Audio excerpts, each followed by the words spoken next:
할렐루야. 우리 복된 주일 아침에 예배하는 우리 충성교회 주일 공동체 사랑하는 형제 자매 여러분들을 주의 이름으로 환영하고 축복합니다.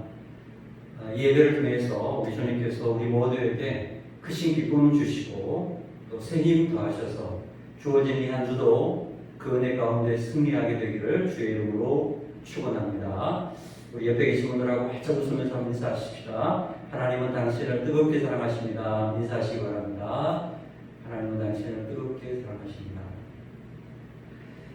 우리 주일 공동체가 예배당에서 예배드리지 못하게 되어서 많이 아쉽고 또 소원하지만은 우리가 코로나 초기에 또 이런 경험을 한 적이 있었죠. 이런 경험을 통해서 또 우리 가정 예배를 드림으로써 또 가정 예배의 소중함도 깨닫게 됐는데, 이번 기회를 통해서 다시금 우리 가정 예배를 통해서 하나님의 은혜를 가정 안에서 회복하고, 또 우리가 공간은 다르지만 같은 시간에 함께 예배하는 이 시간이기 때문에 하나님께서 우리의 예배를 기쁘게 받으실 줄로 믿습니다. 믿고 감사하는 마음으로 예배드리면 좋겠습니다.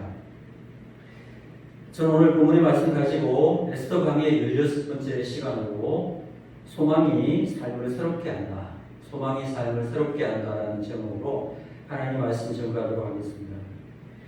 우리는 지난 시간에 아말렉과의 영적 싸움을 하겠다고 말씀하신 그 하나님의 말씀을 사람들은 다 잊어버렸지만은 하나님은 그것을 기억하시고 유다인을 진멸하려던 하만을 죽이심으로써 그 말씀을 성취하시는 말씀을 한번 살펴보았습니다. 사람은 잊어버리지만 하나님은 다 기억하신다. 참 이것이 너무나 귀한 말씀이라는 것입니다. 하나님의 말씀은 변함이 없는 것이고 그 말씀을 하나님 반드시 지키시기 때문에 하나님은 말씀을 반드시 지키신다. 그것을 기억하는 사람이라면 꼭 붙잡고 살아야 될 말씀이 있습니다. 그게 뭡니까? 하나님 말씀을 붙잡아야 되겠구나. 하나님의 말씀, 약속하신 말씀을 굳건하게 붙잡고 살아가야 된다. 이 말씀을 우리가 한번 살펴보았죠. 또 하나님의 말씀을 붙잡고 살아갔던 모르드게를 그 죽음의 위기 가운데서 어떻게 하셨습니까?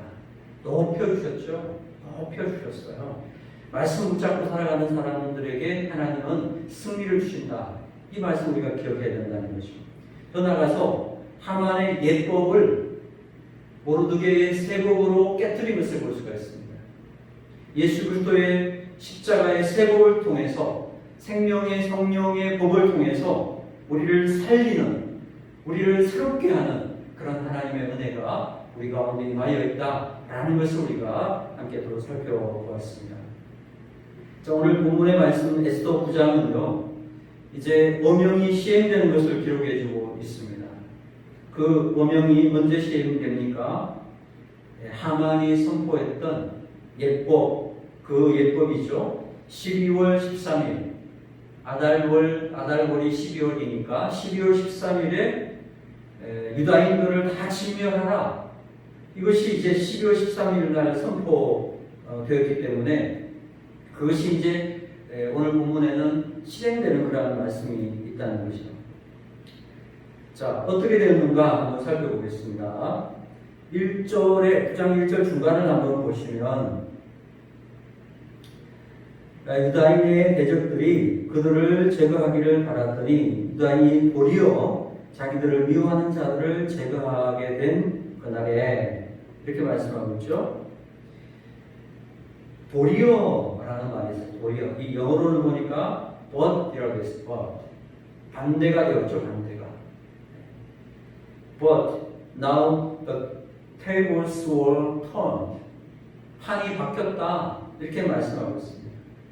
아말렉의 사람들이 유다인들을 진멸하려고 하는 그날에 판이 바뀌어서 도리어 그 유다인들에 의해서 진멸을 당하게 되었다라는 것입니다. 이것을 가리켜서 우리는 반전의 은혜라고 합니다. 역전의 은혜요, 뒤집기의 은혜라고 말합니다. 여러분, 어떻게 이런 반전과 이러한 역전이 가능했을까요? 바로 하나님의 섭리적인 개입이 있었기 때문에 가능하다라는 것입니다. 하나님은요, 역전하시는 것, 반전시키시는 것, 뒤집게 하시는 것을 되게 좋아하셔요. 여러분, 우리가 재미있는 영화나 또 재미있는 드라마 같은 것을 보면 어떻습니까? 그 작가는 항상 주인공을 처음부터 모든 것을 다 갖추고 모든 것을 다 잘하고 그래서 끝까지 잘 먹고 잘 살았다 이렇게 가는 스토리는 없어요. 여러분, 그런 주인공이라면 재밌겠어요? 재미없겠어요? 당연히 재미가 없습니다. 주인공이 처음에는 가난합니다. 소외되어 있습니다. 핍박받습니다. 얻어터집니다. 고생을 하다가 어느 날 도리어 누구를 만나고 어떤 일이 일어나고 그러면서 그 상황이 싹 뒤집어졌을 때에 와, 감동의 물결, 눈물이 나지요. 카타르시스를 느끼지 않습니까? 그것이 재밌는 시나리오지 않습니까? 하나님께서도 우리의 삶을 섭리하실 때 처음부터 모든 것을 다 갖추고 모든 것을 다 승리하게 인도하시지는 않는다라는 것입니다. 때로는 사망의 음침한 골짜기로 인도도 하시고 때로는 눈물의 골짜기로 다니게 하신다는 것입니다. 그러나 우리가 그 순간에도 주님과 여전히 동행하고 주님의 손을 꼭 붙잡고 나가면 어느 날 원수의 목전에서 내게 상을 차려주시고 기름을 내 머리에 부어주시는 그런 반전을 허락해 주신다는 것입니다. 아멘. 그렇습니다. 하나님은 다 계획이 있으시고 큰 그림을 그리고 계시다는 것입니다. 합력하여 선을 이루신다는 것입니다. 그래서 하나님이 하시는 모든 일은 다 의롭다, 선하다, 좋다. 이걸 신학에서는 신정론이라고 한다 했죠. 이것을 믿고 나갈 때 우리는 어떤 상황에서도 흔들리지 않는 신앙생활을 할 수 있다는 것입니다. 우리의 삶이 그렇지 않습니까, 여러분? 한번 생각해 보십시오. 우리는 죄로 말미암아 죽음을 당하고 지옥에 갈 수밖에 없는 죄인이었는데 그러나 하나님께서 예수 그리스도의 십자가 보혈로 우리를 속죄하시고 죄인인 우리를 하나님의 자녀로 삼으시고 하나님 나라에 들어갈 수 있는 하나님의 자녀가 되게 해주셨다는 것입니다. 여러분, 이것보다 더 놀라운 반전이 어디 있습니까? 이것보다 더 큰 역전이 어디에 있습니까? 이미 우리의 삶은요, 이런 하나님의 반전과 하나님의 이런 역전의 은혜를 받아 누리고 살아가고 있는 거예요. 믿습니까, 여러분? 그러므로 우리의 삶에 다가오는 여러 가지 상황에 슬픔이 있습니다. 그러나 그 슬픔마다 하나님이 변화시키셔서 기쁨되게 하실 것입니다. 눈물이 변하여 찬송되게 해주실 것입니다. 분노가 변하여 평안이 되게 하실 것입니다. 이 모든 것들이 다 하나님의 섭리의 손길 안에 이루어지는 일이라는 것을 여러분 믿으시기 바랍니다. 우리 땅 살아가는 동안에 이런 반전의 은혜, 합력하여 선을 이루시는 은혜를 모두가 누릴 수 있는, 그래서 흔들림이 없는 믿음의 삶을 살 수 있는 우리 모두가 되기를 주님의 이름으로 축원합니다. 하만의 법이 실행되는, 즉 유다인을 죽여야 하는 시간이 지금 11개월 정도 남아 있었습니다. 유다인들은 11개월 후면 죽는 그런 상황을 생각하면서 살았다는 거죠. 얼마나 우울하고 피가 마르는 그런 시간이었겠습니까? 그런데 그것이 오히려 가치가 있는 시간이었다는 것입니다. 그때가 오히려 기도하는 시간이었다는 것입니다. 그때가 오히려 금식하는 시간이었다는 것입니다. 오히려 더 깊어지고 자신을 돌아보는 그런 시간이었다는 것입니다. 저는 코로나19도 그러한 상황이라고 생각합니다. 여러 가지 힘들고 어려운 상황입니다. 제가 태어나서 지금까지 예배를 드리지 말라라고 명령을 받아본 적은 없었어요. 예배를 드리지 못하는 이런 상황이 한 번도 없었어요. 그런데 제가 이렇게 예배할 수 없는 그러한 상황이 된 것을 보면 얼마나 우리가 우울하고 힘든 시간을 보내고 있습니까? 그런데 여러분, 우리가 다시 다른 면으로 생각해 본다면 이런 시간은 오히려 우리가 기뻐지는 시간이고 우리 가정이 화목할 수 있는 시간이에요. 오히려 우리 가정으로 하나님을 찬양할 수 있는 그런 시간이며 우리 자신을 돌아볼 수 있는 시간이 된다는 거죠. 유다인들이 그렇게 하나님 앞에 엎드려서 기도하고 간절히 나아갔더니 하나님께서 2개월 만에 대적 하만을 죽이시고 나머지 이 9개월 동안은 슬픔과 우울 대신에 이제는 미래를 기대하는 시간으로 만들어 주셨다라는 것입니다. 이 절망의 시간을 이제는 기쁨과 감사를 가지고 소망하는 그러한 승리의 날을 바라보면서 나갈 수 있게 해주셨다는 것입니다. 그래서 12월 13일은 이제 절망의 날이 아니라 감사의 날이고 기대의 날이고 기다림의 날이 되었다라는 것입니다. 여러분 보십시오. 실제로 승리하는 날은 9개월 후 12월 13일이 되어야만 실현이 되는 것입니다. 그러나 실제적으로는 하만을 죽이고 승리를 확정지은 것은 바로 2달 만에 이루어지고 말았습니다. 그러니까 하만이 죽고 모르드게가 총리가 된 시점부터 12월 13일까지는 그 9개월간은 기대하는 마음, 설레이는 마음으로 가득 차 있는 시간이었다는 것입니다. 이런 것을 뭐라고 합니까? 소망이라고 합니다. 소망. 9개월 후에 그날이 오지만 9개월 전인 지금 여기에서 이미 승리를 누리고 이미 기뻐하고 이미 그 감격과 기쁨을 체험하고 살아가는 것, 이것을 소망의 삶이라고 하는 거예요. 사랑하는 여러분, 바로 이것이 우리 성도들의 소망과 같은 것입니다. 사랑하는 여러분, 하나님의 백성들은 무엇으로 살아야 합니까? 우리들은요, 소망으로 살아가는 존재라는 것을 기억해야 합니다. 소망을 바라보고 그 소망으로 오늘을 즐겁고 행복하고 감사하게 살아가는 존재라는 것입니다. 어떤 통계를 보니까 사람들의 생명력이 언제 가장 왕성하느냐, 잘 죽지 않고 잘 병들지 않는 그러한 시간이 언제냐 살펴봤다는 것입니다. 여러분 언제일 것 같아요? 바로 명절 전이더래요. 명절 전. 추석 연휴, 구정 연휴, 무슨 또 쉬는 날, 이런 노는 날, 이런 시간들을 앞두고는 사람들이 잘 병들지도 않고 잘 죽지도 않더라는 거예요. 왜 그럴까요? 명절에 대한 기대죠. 쉼에 대한 기대죠. 이러한 기대, 이러한 소망은 엄청난 생명의 에너지를 불어넣는다는 것입니다. 여러분, 월요일과 금요일 중에서 어느 날이 더 즐거운 날? 금요일이 즐겁죠? 왜 그렇습니까? 이제 내일부터 쉬는 주말이 되니까요. 그래서 사실 저도 대학교 수업을 할 때 제가 이제 시간을 배정을 받을 때 이야기를 해가지고 저는 주초보다는 주말 되는 시간을 수업 달라고 합니다. 그래서 목요일날, 금요일날 이번 학기도 그렇게 수업을 하거든요. 왜 그렇습니까? 그 날들이 기대감을 가지기 때문에 더 수업에 열심히 참여하게 되고 더 즐겁게 수업을 할 수 있는 그런 시간이 되더라는 것입니다. 아마 지금 우리가 코로나19의 이 우울한 현실 앞에서 살아갈 수 있는 이유는 이 코로나19가 언젠가는 끝날 것이고 끝난 후에는 우리의 일상을 찾을 것이다. 그런 소망이 있기 때문에 오늘의 고난과 어려움을 인내함으로 살아갈 수 있다고 생각합니다. 여러분, 우리 중학교, 고등학교 수업 시간에 들어가 보세요. 대학을 꿈꾸고 자기 미래를 꿈꾸고 소망을 가진 학생들은 어떻게 하느냐? 정말 눈이 초롱초롱하게 선생님으로부터 하나라도 더 배우려고 눈이 초롱초롱하다는 거예요.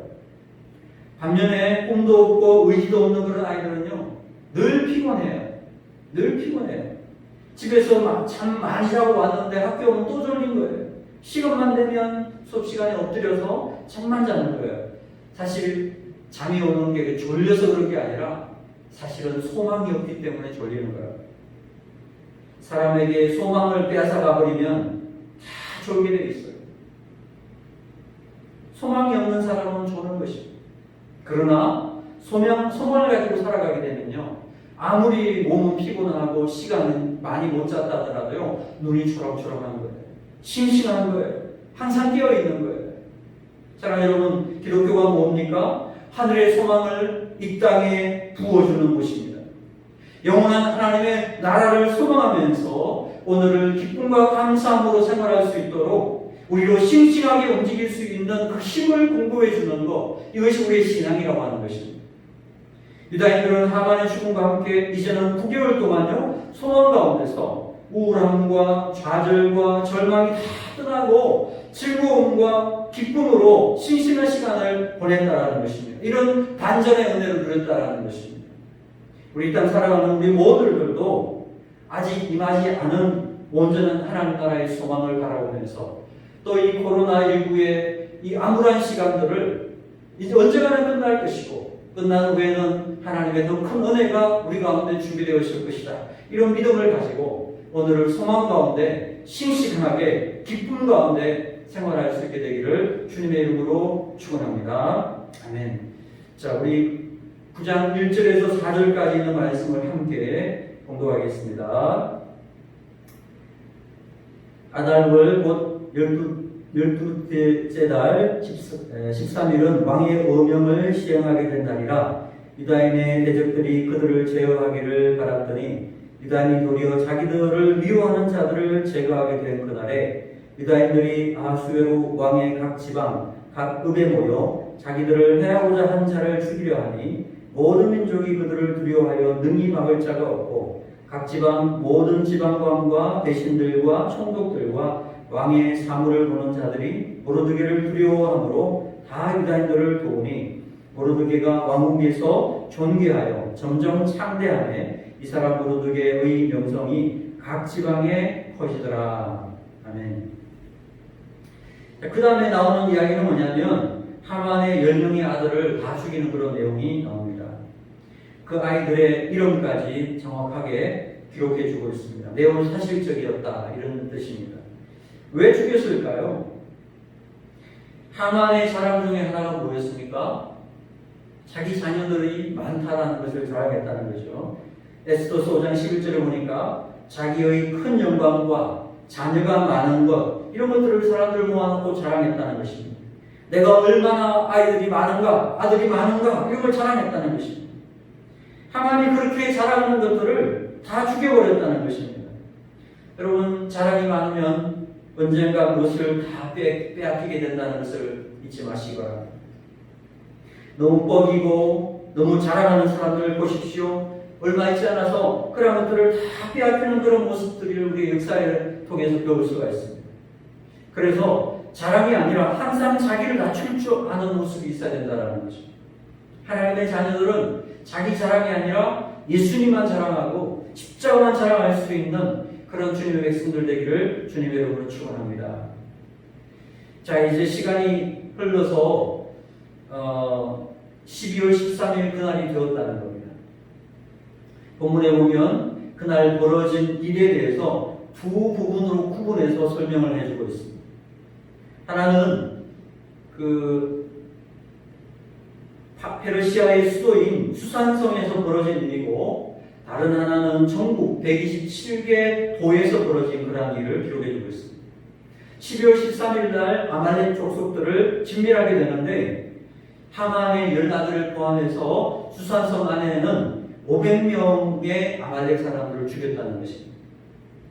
그때 왕이 에스더에게 다시 소청이 무엇인지를 묻습니다. 에스더는 복수할 수 있는 기회를 하루를 더 달라고 이야기했습니다. 그래서 12월 14일 하루를 더 받아서 12월 14일에 300명을 더 죽이고 하만의 10아들을 나무에 매달았다. 이렇게 기록되어 있습니다. 그러니까 수도 수산성에서는 13일날 500명, 14일날 300명, 총 몇 명이죠? 800명의 아말렉 족속을 죽였다는 것입니다. 그 후에 안식하고 잔치를 벌였다. 이렇게 기록이 되어 있습니다. 한편 수산국 말고 전국 127개 도에서는 12월 13일 단 하루만 아말렉 사람을 진멸하게 되는데 그때 진멸한 사람이 몇 명이냐? 7만 5천 명을 죽였다는 것입니다. 고대 사회니까 지금처럼 통신의 발달이 일어나지 않았을 것이고 서로 연락하기도 힘드니까 전국적으로 12월 13일 하루만 딱 복수하고요. 14일부터는 수산성 외에는 안식하고 잔치를 벌였다라는 것입니다. 이 안식하고 잔치를 벌이고 축제를 지키는 이 절기를 뭐라고 한다고요? 그게 바로 부림절, 푸르라고 이제 히브리어로 발음하는데 부림절이라고 합니다. 유대인들은 지금도 이 부림절을 지키고 있습니다. 아달월 14일과 15일 이 두 날을 부림절로 지키게 되었다는 것입니다. 유대인들에게 부임절은 제2의 광복절과 같습니다. 제1의 광복절은 6월절이죠. 애굽에서 출애굽한 날이고, 제2의 광복절은 하만의 죽음의 위협으로부터 해방되어 자유를 얻은 날입니다. 그래서 지금도 이 날에는 경건한 유대인들은 하루를 금식하고 모여서 이 에스더서 전체를 읽으면서 그날을 기리고 기념하고 있다. 이렇게 우리가 알 수가 있습니다. 자, 그런데 12월 13일, 14일에 아말렉 족속을 진멸할 때에 성경은 아주 특이하게 반복해서 기록해주는 말씀이 있다는 것입니다. 성경이 반복하고 있다는 것은 무엇을 의미합니까? 거기에 중요한 의미가 있다는 거 아니겠습니까? 자, 어떤 메시지가 반복되고 있습니까? 자, 10절을 보세요. 먼저 9장 10절을 읽습니다. 시작. 곧 함므다다의 손자요 유다인의 대적 하만의 10아들을 죽였으나 그들의 재산에는 손을 대지 아니하였더라. 15절을 공부하겠습니다. 시작. 아달월 14일에도 수산에 있는 유다인에 모여 또 300명을 수산에서 도륙하되 그들의 재산에는 손을 대지 아니하였고 16절 읽습니다. 시작. 왕의 각 지방에 있는 다른 유다인들이 모여 스스로 생명을 보호하여 대적들에게 포선하며 자기들을 미워하는 자 7만 5천 명을 도륙하되 그들의 재산에는 손을 대지 아니하였더라. 자, 여기에 계속적으로 반복되는 그 말씀이 어떤 말씀입니까? 재산에는 손을 대지 아니했다. 여러분, 왕이 이 새로운 조서를 내릴 때요, 아말렉 사람들을 죽인 다음에 그 재산을 차지해도 된다, 차지하라 이렇게 명령을 했거든요. 에스더서 8장 11절 보시면 조서에는 왕이 여러 고을에 있는 유다인들에게 허락하여 그들이 함께 모여 스스로 생명을 보호하여 각 지방의 백성 중 세력을 가지고 그들을 치리하는 자들과 그들의 처자를 죽이고 도륙하고 진멸하고 그 재산을 탈취하게 하되, 왕의 주서에 따르면 아말렉 사람들을 죽이고 그 재산을 탈취하라 라는 것인데, 죽이긴 했지만 재산에는 손을 안 댔다라는 것입니다. 재산에 손을 대지 않은 이유가 무엇일까요? 자, 하만이 내린 조서에 보면요, 유대 민족을 죽이고 그 재산을 탈취하라고 되어 있습니다. 모르드게의 조서에도 보면 대적들의 목숨과 재산을 탈취하라 이렇게 허락하게 하고 있습니다. 고대 사회에서는요, 전쟁에서 죽은 적의 재산을 탈취하는 것은 일종의 관습과 같은 일반적인 것이었습니다. 그런데도 불구하고 유다인들은 재산에 손을 대지 않았다는 것입니다. 그 이유가 무엇일까요? 앞에서 말씀드린 대로 그 모르드게는요, 사울의 집 후손이라는 것을 말씀했죠. 사울의 후손. 하만은요, 아말렉 사람 후손이라는 것입니다. 사울과 아말렉의 관계는 어떻게 됩니까? 사울왕 시대에 하나님께서 사무엘을 통해서 아말렉을 진멸하라라고 말씀하셨습니다. 그래서 유다와 아말렉 사이의 전쟁이 있었고 이 전쟁에서 사울이 크게 승리했습니다. 그래서 하나님 말씀대로 진멸하면 됩니다. 백성이나 또 짐승이나 모든 것들을 진멸하라고 말씀하셨는데, 자, 이 상황 속에서 사울왕이 어떻게 했습니까? 하나님 말씀대로 진멸하지 않고요, 탈취물들을 다 가지고 왔어요. 또 왕도 붙잡아 왔어요. 한마디로 하나님의 거룩한 말씀 앞에서 순종하지 않았다라는 것입니다. 자, 여러분, 이렇게 하나님께서 이스라엘 백성들에게 전쟁을 명령하신 적이 성경에 몇 번 나옵니다. 하나님께서 가서 전쟁을 하라, 그리고 진멸하라 이렇게 말씀하신 이러한 하나님이 하신 전쟁을 가리켜서 거룩한 전쟁이라고 합니다. 히브리어로 헤렘이라고 합니다. 자, 이 거룩한 전쟁을 치르는 사람들은 자신의 이익을 추구하는 것이 아니라 이 악한 세력에 대한 하나님의 거룩한 진노를 집행하는 자이기 때문에 전쟁에서 이긴 후에는 전리품을 챙기지 않았다라는 것입니다. 그 대표적인 사람이 아브라함이죠. 아브라함이 조카 롯이 포로로 잡혀갔을 때에 318명을 거느리고 가서 승리한 전쟁 후에 그 전리품을 하나도 챙기지 않았다는 거예요. 왜 그랬습니까? 아브라함이 부자가 된 것은 남의 것을 빼앗아서 부자 된 것이라는 이런 소리를 듣기 원하지 않았기 때문에 그렇다는 것입니다. 아브라함은 오직 하나님께서 주시는 재물로 부유해 주기를 원했다는 것입니다. 바로 이것이 마치 이스라엘의 거룩한 전쟁을 할 때마다 모범과 같은 그런 것이 되었다는 것입니다. 자, 이런 이유 때문에 오랜 세월이 지난 후에 사울의 후손인 모르드게를 비롯한 유다 민족과 아말렉의 후손의 영적 전쟁, 해렘이 시작이 되었습니다. 그런데 조상 사울왕은 전리품을 챙겨가지고 실패했지만 이제 다시 치르는 이 해렘에서는 왕이 허락까지 했지만 아무도 유다인들은 전리품을 취하지 않았다는 것입니다. 왜 그렇습니까?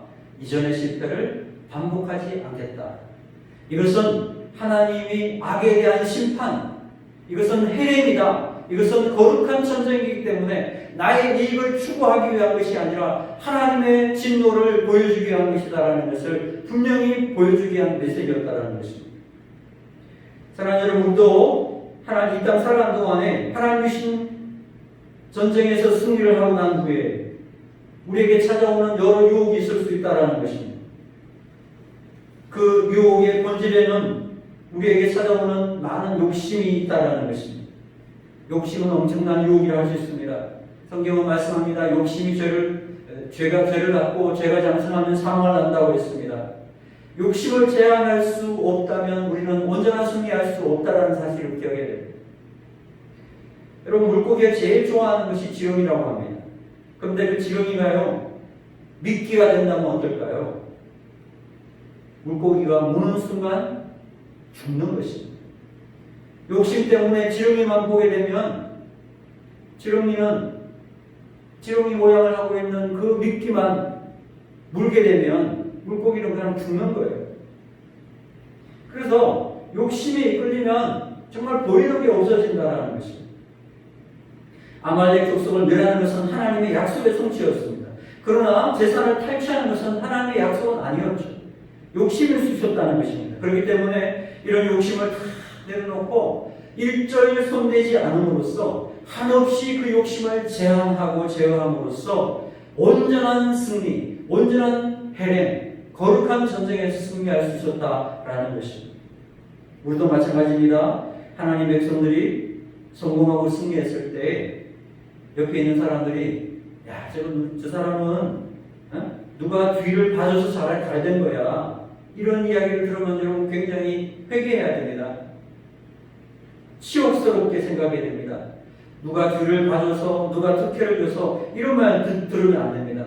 우리는 딱 한마디만 들어야 된다는 겁니다. 이 모든 것은 다 하나님께서 도와주셨고 하나님께서 주신 지혜로 승리할 수 있었다.